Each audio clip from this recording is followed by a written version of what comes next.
d'être connectés. Bonjour à toutes et à tous et bienvenue pour cette nouvelle édition de l'instant gouvernance de NAPF Grand Ouest. Je vais d'abord commencer par quelques modalités techniques pour le bon déroulement de ce temps passé ensemble.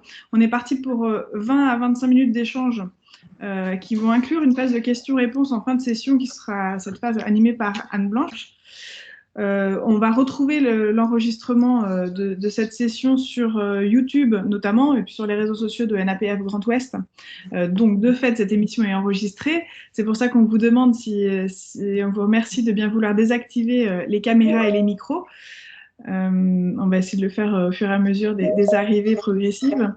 Et puis, je vous conseille aussi d'afficher le fil de commentaires de conversation afin que vous puissiez suivre les messages postés et puis surtout que vous puissiez poser les questions à notre invité tout au long de l'interview.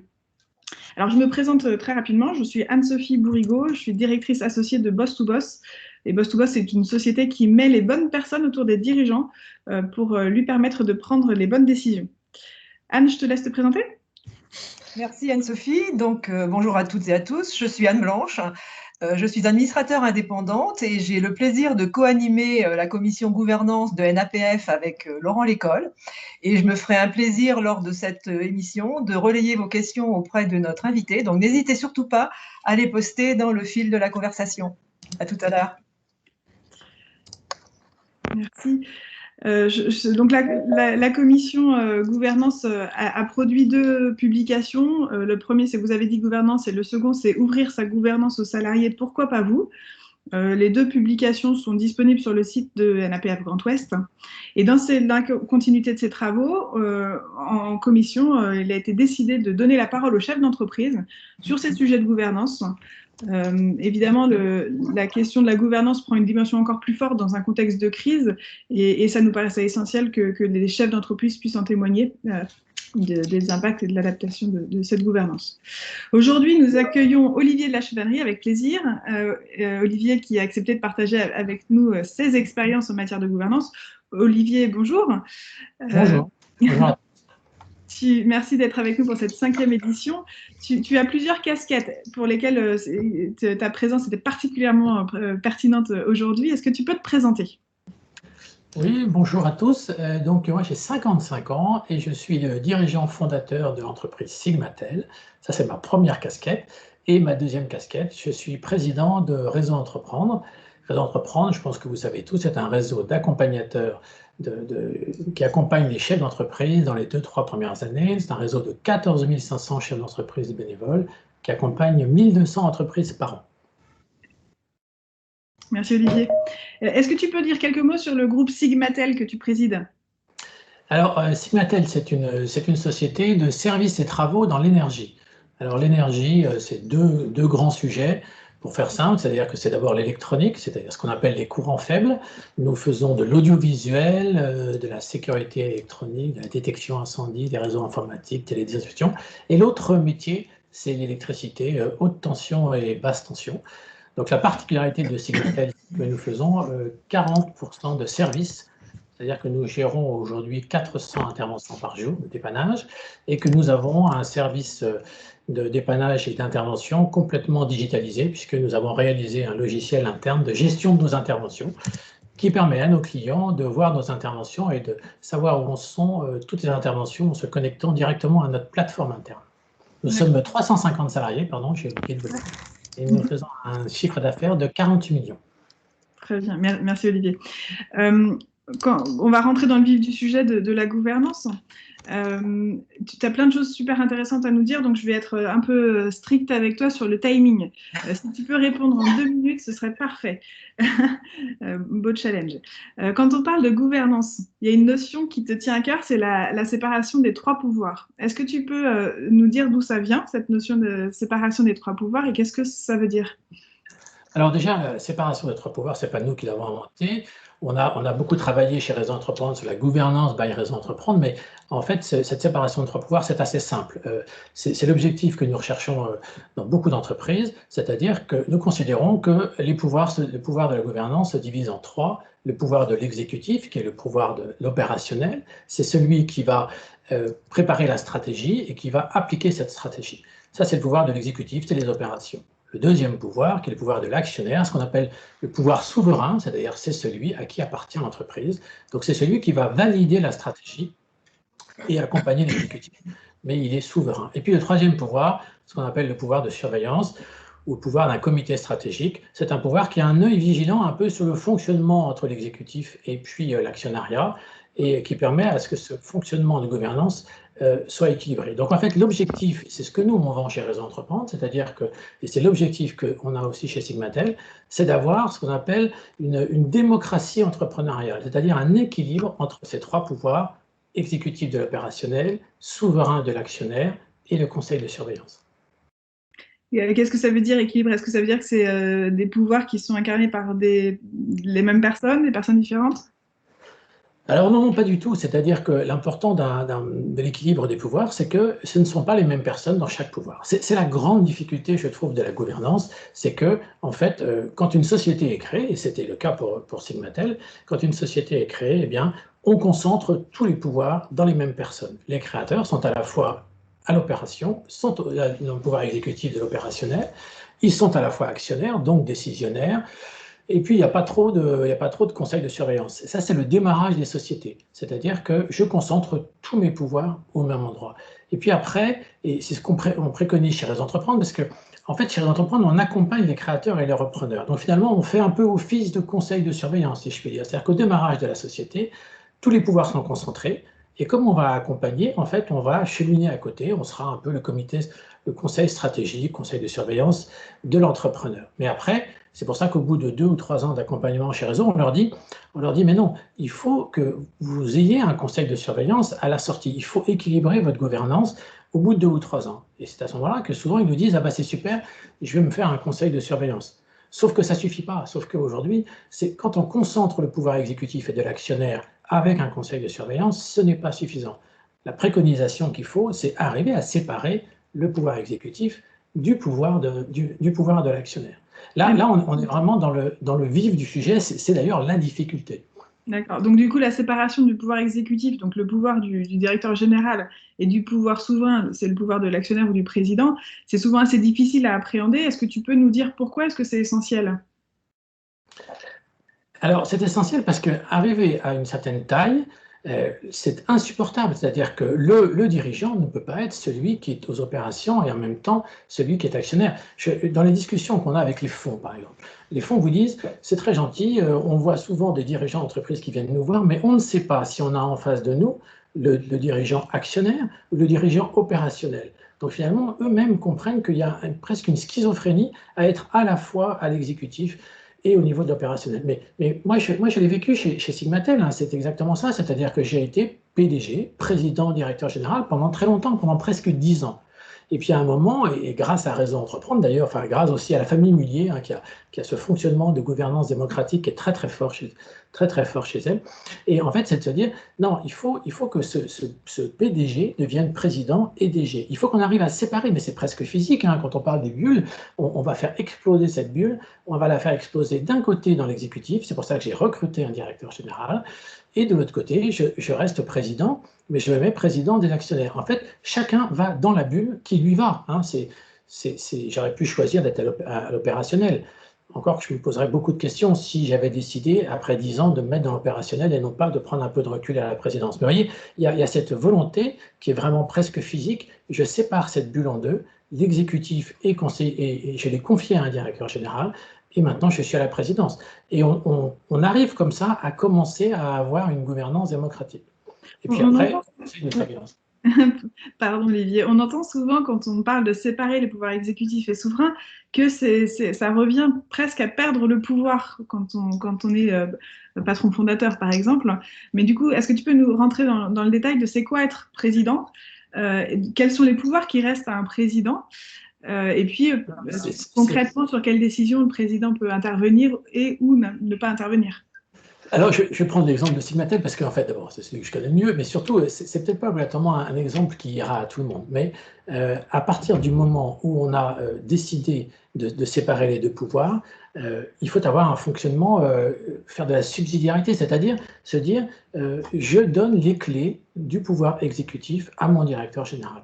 Ça veut dire que je lui laisse le pouvoir d'élaborer la stratégie, et je lui laisse le pouvoir de l'accepter. Vous savez, c'est la différence entre la délégation et la subsidiarité. Quand je délègue, je te dis de faire comme j'aurais fait à ta place, mais je te donne la signature. D'ailleurs, entre nous, ça n'a pas grand intérêt d'avoir la signature. Et même pour la sécurité, on donne des délégations qui n'ont aucun intérêt. Quand je travaille sur un pouvoir avec la subsidiarité, je te donne les clés. Voilà. Tu t'arranges comme tu veux, tu t'organises. On se met d'accord en début d'année sur un projet ou sur un projet à 2, 3, 4 ans, et je te donne les clés. Voilà, tu es le patron du pouvoir exécutif. Alors là, qu'est-ce qui reste au président? Et là, c'est la grande discussion, mais je crois que même qu'il y a des gens qui sont en ligne avec qui j'ai déjà eu cette discussion-là. La grande difficulté, c'est d'accepter de confier les clés. C'est d'accepter de ne plus avoir le pouvoir exécutif. Alors pour moi, c'est assez facile parce que moi, je suis pris à 50% de mon temps par raison d'entreprendre. Donc, quelque part, je suis obligé d'avoir donné les clés. Et c'est la grande difficulté, c'est le point crucial. Il faut accepter de laisser les clés de l'opérationnel. Et le président, qu'est-ce qu'il fait? Mais le président, en fait, il aide son DG à être un bon directeur général. Le président, il est aussi le responsable des actionnaires, c'est-à-dire que lui, il garde une vision patrimoniale de l'entreprise, des actions. Ce qui est très intéressant d'ailleurs, c'est que quand je suis aux opérations, j'ai une vision de l'opérationnel de l'entreprise pour que ça fonctionne bien. Quand je suis président et dans la bulle des actionnaires, j'ai une vision patrimoniale. Et on revient aux grandes histoires des ETI familiales où la vision patrimoniale prend le dessus sur l'opérationnel au moment des grandes décisions et donne de la profondeur aux décisions. Donc le président, en fait, il a toujours du boulot, même moi si ça représente que 50% de mon temps, mais il a toujours le boulot plutôt d'être un peu en avance, c'est-à-dire 5 à 10 ans d'avance, et là il va se faire aider par le conseil de surveillance, et en même temps, il aide son directeur général à être un bon directeur général. Et puis on a quelques sujets, et la crise du Covid a été très prégnante là-dessus, quelques sujets de haut de bilan, quelques sujets d'éventuels contentieux, voilà, qui sont où là le directeur général et le président se retrouvent, quoi, mais sur quelques dossiers. Ça veut dire qu'en fait, par rapport à cet équilibre démocratique des pouvoirs, en fait, on peut dire, et je peux dire chez Sigmatel, on est à 80%, 90% en temps normal, et puis avec la crise du Covid, peut-être qu'on était à 80% et qu'il a fallu que je m'occupe de certains sujets opérationnels qui étaient très importants, qui étaient un peu nouveaux, quoi. Ok, si c'est clair ce principe de fonctionnement entre un DG et un président avec la logique de subsidiarité, si on passe sur le troisième pouvoir maintenant, si tu veux bien, et notamment sur les bonnes pratiques en termes de pouvoir de surveillance. Est-ce que déjà c'est un vrai pouvoir? Quel est le pouvoir de décision du pouvoir de surveillance, par exemple? Et puis pourquoi est-ce que c'est important? Et puis concrètement, comment se passe un comité stratégique chez Sigmatel qui y participe notamment? Alors, le pouvoir de surveillance, c'est, enfin, aujourd'hui, on parle de pouvoir de surveillance parce que c'était comme ça que c'était dans la théorie. Aujourd'hui, on est beaucoup sur le comité stratégique, hein, puisqu'il y a des sociétés qui, juridiquement, n'ont pas besoin de conseil de surveillance. Donc, on parle plutôt d'un comité stratégique. C'est-à-dire que et la différence, en gros, entre un comité stratégique et un vrai comité de surveillance, c'est qu'un comité de surveillance a le pouvoir de licencier le président. Un comité stratégique, bon, n'a pas encore le pouvoir de licencier le président. Mais le comité stratégique, en fait, on travaille sur d'autres sujets. C'est-à-dire qu'eux, ils ont une vision d'abord sur le fonctionnement de l'exécutif et finalement de l'actionnaire, en disant bah, est-ce que le fonctionnement est harmonieux. Ils valident ensemble avec nous la stratégie, mais ils nous poussent un peu dans nos retranchements en disant ok, votre stratégie, vous avez l'air d'accord, on est super content, vous êtes d'accord, mais avez-vous pensé à ce sujet? Avez-vous travaillé? Vous voyez, notre comité stratégique chez Sigmatel nous a fait travailler sur la raison d'être, nous a fait travailler sur un certain nombre de sujets importants en nous disant voilà, c'est votre positionnement stratégique n'est pas très clair vis-à-vis de nous, alors vous imaginez vis-à-vis de l'extérieur. Voilà. Le conseil, en fait, il va nous faire travailler tous les deux. C'est-à-dire que si on n'avait pas le conseil, ben on travaillerait, le directeur général et moi, sur un certain nombre de sujets, et peut-être qu'il y a des sujets qui nous échapperaient. Donc le conseil de comité stratégique, en fait, en général, on choisit d'abord une personne qui vous connaît bien, ça c'est la première chose. Ensuite, on choisit une personne qui est un peu dans votre métier. Ensuite, on choisit une personne qui est peut-être dans une filière de votre métier. Vous voyez, il y a 4-5 modèles de personnes qu'on met dans un comité stratégique. Et puis après, c'est un comité qui évolue ou pas en fonction des années. Mais bien sûr, ce sont des personnes qui ne sont pas ni dans la partie de l'actionnaire, dans le pouvoir souverain, ni dans le pouvoir exécutif. Merci Olivier. Je te laisse la parole, Anne. Oui, merci Anne-Sophie. Il y a effectivement des questions qui commencent à arriver dans le fil de la conversation. Tu as utilisé, Olivier, le terme pouvoir démocratique qui semble effectivement interpeller nos interlocuteurs et nos auditeurs. Est-ce que c'est vraiment un pouvoir démocratique ou est-ce que c'est pas plutôt une question de séparation de pouvoir entre l'actionnaire, le dirigeant et éventuellement les administrateurs quand on parle du conseil de surveillance? Oui, on utilise le pouvoir démocratique, on utilise ce terme qui n'est peut-être pas très bon, on parle de démocratie entrepreneuriale. En fait, comme tu le dis, en fait, on est là, les trois pouvoirs sont parfaitement séparés et effectivement exercés par des acteurs différents. C'est pour ça qu'on appelle ça le pouvoir, la démocratie entrepreneuriale. Le terme n'est peut-être pas bien choisi, mais je trouve qu'il est joli. Bon. Alors j'ai une autre question, Olivier, sur ta situation particulière, puisque nos interlocuteurs comprennent que tu as fait peut-être, tu as dû faire le deuil de la partie exécutive que tu assumais jusque-là. Et comment tu as géré cette courbe de deuil, entre guillemets, et comment tu as mis du sens dans ton quotidien après avoir effectivement accepté d'abandonner ce pan de tes activités? Oui, alors en fait, on est en plein dans le sujet, hein, c'est le sujet avec un grand S, je suis d'accord. On a un certain deuil à faire. Par exemple, je vais vous prendre un exemple, c'est que je ne suis pas invité, enfin, je ne vais pas au CODIR. Et donc, je suis parfois invité au CODIR quand il y a quelque chose, un sujet important, mais je n'y participe pas. Bon, il y a un côté un peu difficile, hein, parce que ça fait quand même 15 ans que j'ai créé cette société, et ça fait donc 2 ans que je n'assiste plus au CODIR. Voilà, donc c'est pas très facile, mais il faut se forcer. Il faut se forcer parce que j'ai tout intérêt à rester dans mon pouvoir de souverain, à rester président, parce que si je redescends, si je vais dans la bulle d'à côté, dans l'exécutif, eh bien je mets le bins dans le CODIR, parce que le CODIR va me regarder, et je vois bien quand j'assiste à un CODIR, souvent mon DG est mal à l'aise, parce qu'en fait il attend de savoir, les gens attendent la position que je vais prendre sur quelque chose qu'a dit mon DG, alors que quand il est tout seul avec son CODIR, voilà, c'est vraiment lui le boss. Donc ce serait vraiment idiot de ma part de retourner et de me concentrer sur l'opérationnel. Donc je me force, je me fais violence, mais en fait, bon, il se trouve que je suis très pris à l'extérieur, et voilà, ça marche très bien, mais il vaut mieux que je me fasse violence en me disant « je ne suis plus dans l'opérationnel ». Par contre, j'ai besoin d'informations, donc on a des réunions très régulières avec mon DG, donc j'ai besoin d'informations, j'ai besoin de donner mon avis, j'ai besoin que mon DG me parle de ses problèmes, etc. Voilà. Mais je reste dans ma posture de président. Voilà, je me force. Mais je comprends cette question parce que beaucoup de gens que je connais n'ont pas voulu aller jusqu'au bout, c'est-à-dire qu'ils n'ont pas pu lâcher l'opérationnel.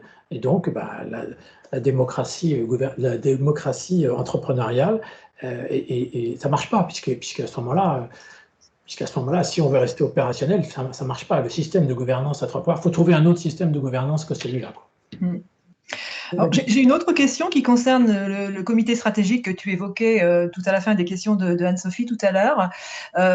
Comment tu as fait, quels ont été les critères de choix des personnes que tu as rassemblées dans ce comité stratégique? Quel casting tu as fait? Et est-ce que tu as cherché plutôt des gens qui te ressemblaient ou au contraire des personnes qui allaient te bousculer? Alors, le casting, en fait, bizarrement, ça peut paraître hasardeux, mais pas du tout, hein. Le casting, donc moi, je me suis fait aider de quelqu'un que vous connaissez, je crois, qui est Antoine Maillot, qui est très très fort qui fait partie du groupe Mullier et qui est très fort dans ce qui est surveillance et qui a beaucoup d'idées et qui m'a expliqué en fait qu'un conseil de surveillance, il fallait choisir des profils. Donc j'ai choisi des profils comme il me l'a expliqué. Je n'ai pas obligatoirement choisi des amis, mais j'ai plutôt choisi des gens qui étaient soit qui me connaissaient bien, soit qui étaient dans une filière, soit qui étaient dans le même métier que moi, et surtout qui avaient une taille beaucoup plus importante que Sigmatel. C'est-à-dire qui avaient dirigé des sociétés beaucoup plus importantes. Parce que je me suis dit, et j'ai pas eu tort, parce que ça marche très très bien. Aujourd'hui, on a une relation très forte avec le comité stratégique, et je me suis dit, voilà, il faut qu'il y ait des gens qui aient connu un peu ce que j'aimerais bien connaître dans 10 ans, c'est-à-dire peut-être que dans 10 ans, on sera peut-être 800 ou 1000, et voilà, donc j'ai choisi plutôt des gens comme me l'avait indiqué Antoine Maillot, mais sur la base d'entreprises beaucoup plus importantes. Ok. J'ai une question plus formelle, Olivier, qui concerne la façon dont tu as matérialisé les relations entre ou le rôle des différents organes de gouvernance, puisque effectivement, tu l'as dit en introduction, Sigmatel, c'est une SAS, donc la gouvernance n'est du coup pas organisée par la loi ni par les codes, mais est-ce que, bien que ce soit une SAS, tu t'es doté d'un règlement intérieur, par exemple, qui préciserait le rôle et de chacune des instances de gouvernance? Non, pas du tout. On ne l'a pas du tout figé. En fait, quand j'ai monté le comité stratégique, j'ai fait une petite note au comité stratégique, et c'est une note sur le fonctionnement que je souhaitais. Et donc, chacun l'a eu et chacun l'a validé. Donc, on est d'accord avec le comité stratégique. On a eu une réunion il n'y a pas très longtemps avec le comité stratégique, justement, pour qu'il se donne un autre rôle. Voilà. Mais globalement, on discute dans le comité du rôle du comité, en fait, de ce qu'on attend d'eux. Et puis, par contre, la règle entre mon directeur général et moi-même, en fait, on l'a pas écrite.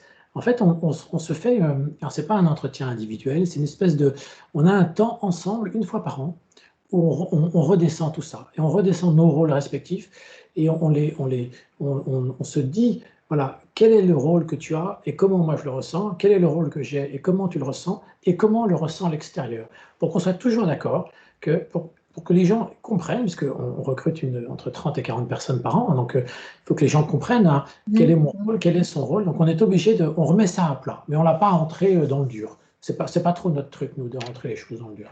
D'accord. On a Alors, moi, je vais te poser une question qu'Anne-Sophie ne t'a pas posée, mais qui est quand même d'actualité et qu'on pose à tous nos invités. Est-ce que la crise que nous traversons actuellement, donc la crise économique qui est liée à la crise Covid, est-ce que ça a eu un impact sur la gouvernance? Et je pense notamment, est-ce que ça peut avoir eu un impact en termes de porosité entre les différentes bulles que tu évoques, que sont à la fois le pouvoir souverain, le pouvoir exécutif et le pouvoir de surveillance, enfin, est-ce que ça a changé les choses? Est-ce que ça ne les a pas changées? Est-ce que ça a accéléré des changements en termes de gouvernance? Alors, en fait, sur les sujets, bien sûr, les sujets de discussion avec le conseil de surveillance, c'est d'ailleurs très intéressant parce que je me souviens du premier tour de table qu'on a fait au conseil de surveillance où chacun a expliqué comment il vivait le Covid. Et en fait, ça nous rassurait presque, nous, puisqu'en fait, chacun dans sa boîte vivait le Covid comme nous, on le vivait. C'est-à-dire avec une perte de chiffre d'affaires, hein, une perte très importante du résultat, mais globalement avec des idées que ça repartait, etc., tout le monde au boulot, etc. Donc, voilà, avec le conseil de surveillance, ça a été simplement des sujets. Par contre, entre mon DG et moi, alors là, ça a été, effectivement, là, on a une porosité. Quand je vous dis tout à l'heure qu'on est d'accord sur la gouvernance à peu près à 80-90%, là, en fait, en pleine crise du Covid, c'était quand même un cataclysme. Hein. On est 350, on a eu 260 personnes au chômage partiel. Hein. Donc, autant vous dire que ça ne m'est jamais arrivé depuis 15 ans. On a fait un PGE de 2 millions. Enfin, ce sont des sujets où là, on était deux, quoi. On était deux, on a été tous les deux un peu à l'opérationnel. Et d'ailleurs, dans la discussion qu'on a eue en début janvier sur nos places respectives, je lui ai dit, je suis désolé,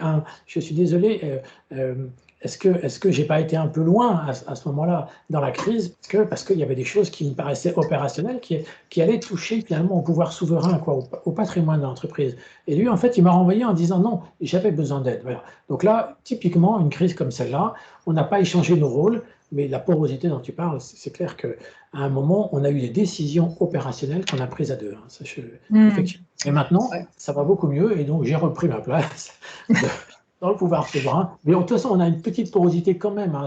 L'idéal, c'est la séparation des trois pouvoirs. Mais en fait, on se rend compte que sur des sujets importants de RH parfois, ou de gros contentieux, ou de croissance externe, par exemple, ben là, on est tous les deux, quoi.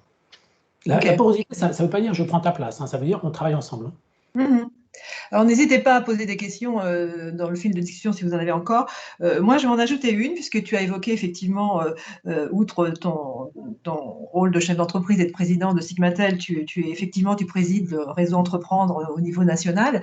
Est-ce que tu pourrais pointer les écarts, ou au contraire les points communs, entre la gouvernance d'une entreprise et la gouvernance d'une association? Alors, Réseau Entreprendre, c'est une grosse association, donc qui a peut-être une gouvernance un petit peu structurée. Est-ce que tu peux faire un parallèle entre les deux et nous dire quelques mots là-dessus? Alors, en fait, le plus simple, c'est de se dire, voilà, l'exécutif chez Réseau Entreprendre, bien sûr, j'ai un directeur général, hein, c'est d'ailleurs, mon fonctionnement est simple, hein, moi je m'appuie sur 2 directeurs généraux, un chez Sigmatel, un chez Réseau Entreprendre, donc là, le pouvoir exécutif, c'est le même, il y a le même système dans une association que dans une entreprise. Après, le pouvoir souverain de l'actionnaire, il n'y a pas ça dans une association, hein, puisque nous sommes l'association de loi 1901, donc par contre, c'est le pouvoir souverain, c'est le conseil d'administration de Réseau Entreprendre, qui est un conseil de 26 membres qui sont, eux, présidents d'associations régionales.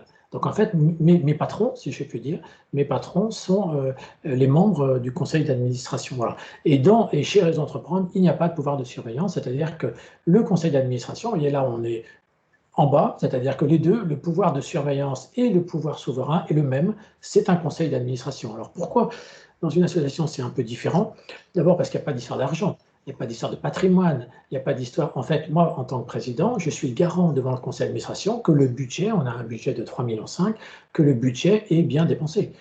Voilà, il y a une garantie comme ça, et je m'appuie sur le pouvoir exécutif. Donc moi, ce qui pourrait être comparé, c'est que moi, je suis président dans le pouvoir souverain aussi, mais par contre, je n'ai pas le pouvoir de décision. Il y a un conseil d'administration qui décide, qui est un conseil de président d'association.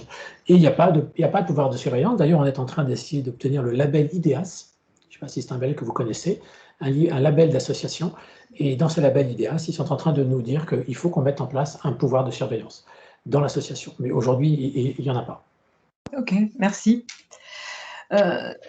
Tu n'as pas évoqué un sujet qui pourtant t'est cher. Alors, ça transpire dans tes propos, mais je sais que tu aimes bien parler de subsidiarité. Tu n'as pas utilisé ce terme quand tu as évoqué la séparation de vos pouvoirs entre le tien en tant que président et exercice du pouvoir souverain et celui de ton DG qui exerce le pouvoir exécutif.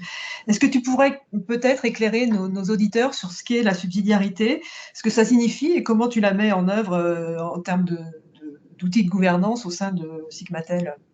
En fait, la subsidiarité, je pense que c'est le terme que tout à l'heure j'utilisais, c'est je te donne les clés. Je te donne les clés, c'est-à-dire que tu t'organises comme tu veux, mais en fait, tu n'as pas à me rendre compte de la façon dont tu t'organises. Tu as les clés, tu as le pouvoir exécutif. Alors, le seul moment où tu vas me rendre des comptes, c'est on va se mettre d'accord sur le projet, et sur ce projet, on en parlera une fois par an, une fois tous les 2 ans, et de savoir comment tu as fait pour arriver à ce projet ne me concerne pas. Tu es le patron. Voilà. C'est très compliqué parce que parfois j'aimerais bien, j'aurais pas fait comme ça à sa place. Vous voyez, c'est ça la subsidiarité. Hein. J'aurais pas fait comme ça à ta place. Ceci dit, je t'ai donné le pouvoir pour le faire, donc tu le fais. Voilà. C'est presque ce qu'il y a de plus difficile. Parfois, je découvre des choses qui ont été faites en me disant, j'aurais pas fait ça. Oui, mais c'est pas grave, tu t'es mis dans le pouvoir du souverain, laisse-les faire. Voilà, laisse-les faire. Voilà.